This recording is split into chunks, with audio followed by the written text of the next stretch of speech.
నాకు వర్గ పోరాటాలన్నా సరే మన రాయలసీమకి వెళ్తే చాలా మంది ఒకటే చెప్పారు, నీ కృష్ణా జిల్లాలో బలం ఉంటుంది, గోదావరి జిల్లాలో బలం ఉంటుంది, నీకు రాయలసీమలో బలం ఉండదంటే నేను ఎప్పుడూ ఒకటే అనుకున్నాను, మీరెవరో చెప్పడానికి నాకు బలం ఎక్కడ, నేను వచ్చి చూపిస్తున్నా బలం ఏంటో.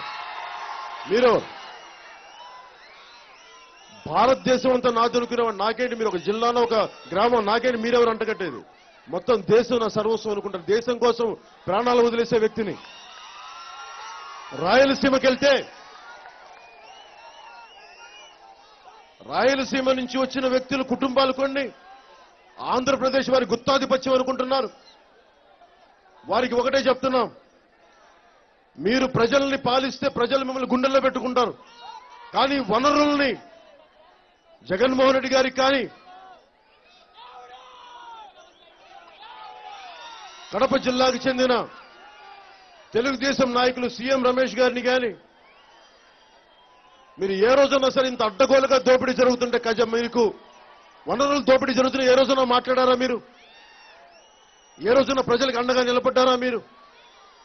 ఎంతసేపు మీరు వేలకు వేల కోట్లు సంపాదించి మళ్ళీ ఎంపీలు ఎలా అవ్వాలి, మళ్ళీ ఎమ్మెల్యేలు ఎలా అవ్వాలని అనుకుంటున్నారు, కానీ ఉపాధి అవకాశాలు కల్పించట్లేదు.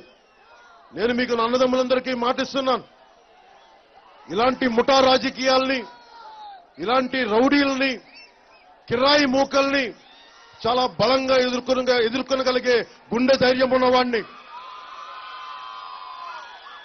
పల్నాడు గాలిని పిలిచిన వాడిని, పల్నాడు నేలలో పుట్టిన వాడిని.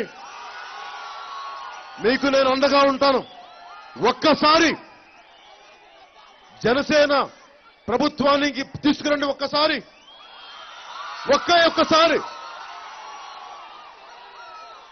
నేను మీలాంటి బలమైన యువకుల నుంచి బలమైన